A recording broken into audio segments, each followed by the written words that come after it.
رسول اللہ سے دور رکھنے کی کوششوں سے ہوا کچھ یوں کہ جس شخص کو کچھ بھی پتا نہیں تھا اسے بھی نئے دین اور رسول اللہ کے بارے میں علم ہو گیا ہے۔ آج کا عنوان، اس میں تمہارا بھی فائدہ ہے اور ہمارا بھی۔ قریش کے سردار کئی بار یہ کوشش کر چکے ہیں کہ ابی طالب کو ڈرائیں تاکہ وہ رسول اللہ صلی اللہ علیہ وآلہ وسلم کو دین اسلام کی تبلیغ سے روکیں۔ انہوں نے یہ کوشش رسول اللہ کے ساتھ براہ راست بھی کی، لیکن انہیں ناکامی کا منہ دیکھنا پڑا ہے۔ وہ چاہتے ہیں کہ کچھ لو اور کچھ دو کی بنیاد پر اپنی بعض باتیں چھوڑ دیں اور بعض باتیں چھوڑنے پر رسول اللہ کو راضی کر لیں۔ قرآن مجید اس کوشش کو یوں بتاتا ہے، یہ لوگ ان حربوں پر اس لیے اتر آئے ہیں کہ آپ ان کی مخالفت سے تنگ آ کر مفاہمت پر تیار ہو جائیں۔ یہ چاہتے ہیں کہ کچھ لو اور کچھ دو کے تحت آپ اپنے مقام سے پیچھے ہٹ جائیں اور کچھ یہ نرم پڑ جائیں۔ آپ ہرگز ایسا نہ کریں۔ اس بار وہ ایک اچھوتا خیال لے کر رسول اللہ کے پاس آئے ہیں اور کہہ رہے ہیں، پیارے بھتیجے، ہمیں تمہارا بہت خیال ہے، تم ہمیں بہت عزیز ہو۔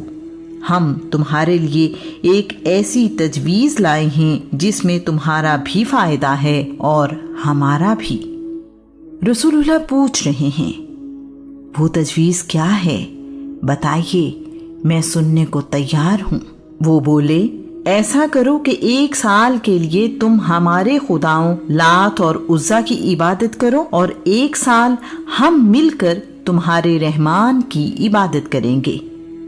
اس کا فلسفہ انہوں نے یہ بتایا ہے، ایک تو اس سے ہماری آپس کی نا اتفاقی ختم ہو جائے گی اور ہم سب پھر سے دوست بن جائیں گے، دشمنی مٹ جائے گی اور مکہ کا امن و سکون واپس آ جائے گا۔ دوسری بات یہ کہ یا تو ہم سچے دین پر ہیں یا تمہارا دین سچا ہے۔ اگر ہمارا دین سچا ہے تو لات و عزا کی عبادت کرنے سے تمہارا فائدہ ہو جائے گا اور ہم سب کامیاب ہو جائیں گے۔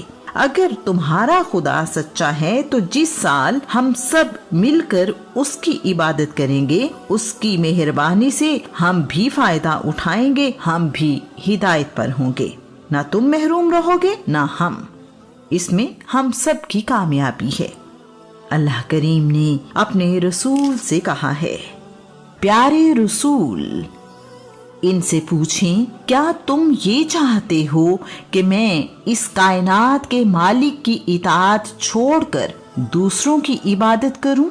تم بڑے ہی ناسمجھ ہو جو مجھ سے ایسا مطالبہ کرتے یا توقع رکھتے ہو۔ آپ کا رب تو ہمیشہ سے ہی اپنے نبیوں اور رسولوں کے ذریعے سے یہ پیغام بھیجتا رہا ہے کہ ایک خدا کی عبادت کرو، اور آپ بھی یہی پیغام لے کر آئے ہیں۔ اور تو اور اگر آپ بھی اللہ کا شریک ٹھہرائیں گے جو کہ ناممکن ہے تو آپ کے اعمال بھی ضائع ہو جائیں گے، جو بہت ہی نقصان والا سودا ہے۔ اس لیے اپنے واحد اور لا شریک رب کی اطاعت کرتے رہیں، پہلے کی طرح آپ اپنے رب کے شکر گزار بندے ہی رہیں۔ قریشی سردار چلے گئے اور خیال کر رہے ہیں کہ محمد اس بات پر مان جائے گا، اس طرح ہمیں نئے دین سے نجات مل جائے گی۔ جبرائیل رسول اللہ کی خدمت میں حاضر ہوئے ہیں، اللہ کریم کا سلام لائے ہیں اور پیغام بھی۔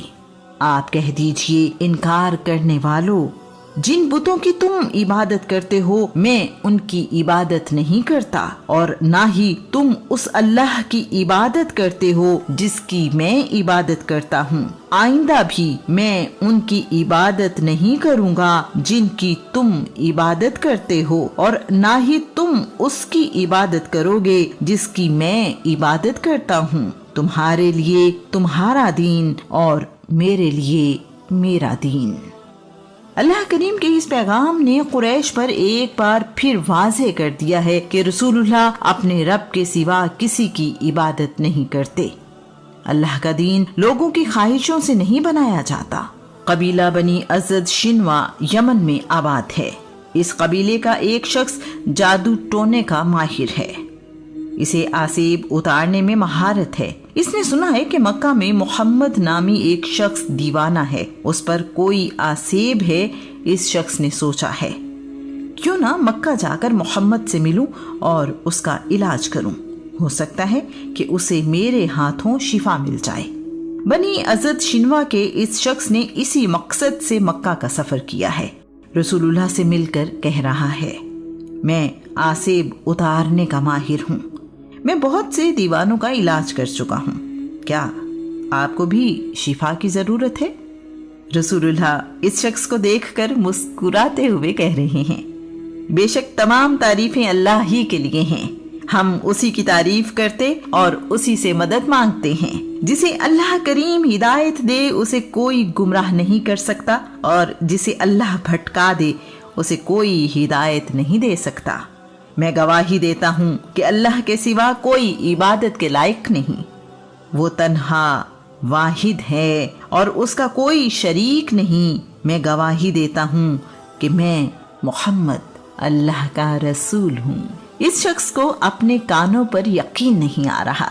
اس نے رسول اللہ سے کہا ہے کہ یہ کلمات دوبارہ پڑھیں۔ آپ نے یہ کلمات دہرائے ہیں۔ اب یہ سمجھدار اور جہاندیدہ شخص رسول اللہ کے کلام کی خوبصورتی میں کھو گیا ہے۔